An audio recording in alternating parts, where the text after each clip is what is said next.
ওয়ালাইকুম রহমতুল্লাহি ওয়া বারাকাতুহু। বন্ধুগণ, আমি আমার শর্টসে বলছি যে যে যার দাঁতের প্রবলেম সে দাঁতের ডাক্তার হয়। যে জীবনে কোনো কিছু না করতে পারছে সে মানুষের সফলতার গল্প শুনতে চায় যে তুমি কি করছে এতদিন, কিন্তু সে নিজে কি করছে সেটাকে কেউ কিন্তু নিজেকে কিন্তু কখনো প্রশ্ন করে না। তো যাই হোক, এখন আসলাম পুরো ভিডিও নিয়ে। কেন বিষয়টা বললাম আর কেন এই বিষয় নিয়ে কথা বলতেছি, তার একটা কারণ আছে।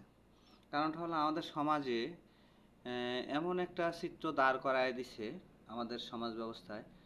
এটা কেমনে হয়েছে, কি জন্য হচ্ছে এবং কারা করছে, এটার অনেক গবেষণার ব্যাপার আছে, যেটা আমার মতো অতি নগণ্য ছোট ছোট মানুষের মাথায় ঢুকবে না। তো এটা আপনারা নিজেরা একটু চেষ্টা করেন। সেটা কি? আমাদের ছোটবেলাতেই আমাদের মাথায় প্রবেশ করানো হয় দাড়ি কাটতে হবে, এরকম একটা বিষয়। এরপরে যারা ইয়াং মেয়ে থাকে এদের মাথায় প্রবেশ করানো হয় দাড়িওয়ালা মানুষ মানেই বয়স্ক মানুষ, ঠিক আছে?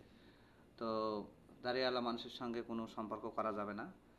এরপরে মাথায় প্রবেশ করানো হয় বিভিন্ন নাটক, সিনেমা, গল্প, উপন্যাস দিয়ে, ঠিক আছে, মানুষকে, যে প্রেম একটা স্বর্গীয় ব্যাপার স্যাপার একটা, যেখানে আল্লাহ তাআলা কোরআনে প্রায় 7-8 জায়গাতে মানে বলছে যে তোমরা জিনার কাছেও যায় না।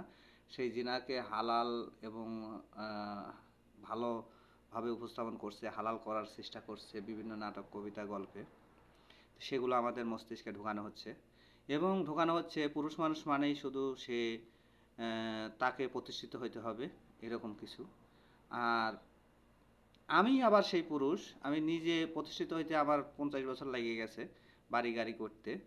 অথচ আমি, আমার যদি একটা মেয়ে সন্তান থাকে, তো সেই মেয়ে সন্তানকে যখন আমি বিয়ে দিতে যাচ্ছি তখন একটা প্রতিষ্ঠিত ছেলে চাচ্ছি।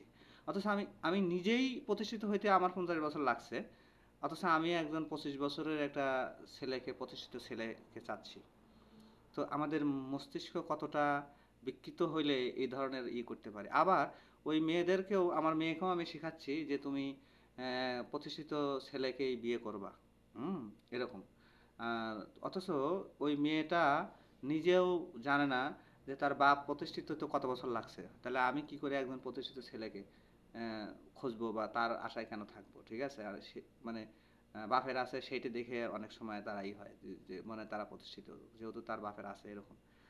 অথচ আমাদের মানে এই সমাজ ব্যবস্থায় কিন্তু এরকম হওয়া উচিত ছিল যে মানুষের দিনদারিত্বতা, তার সততা, আদর্শ দেখে দেখে তাদের বিচার বিশ্লেষণ করা এবং তাদের সাথে সম্পর্ক সৃষ্টি করা।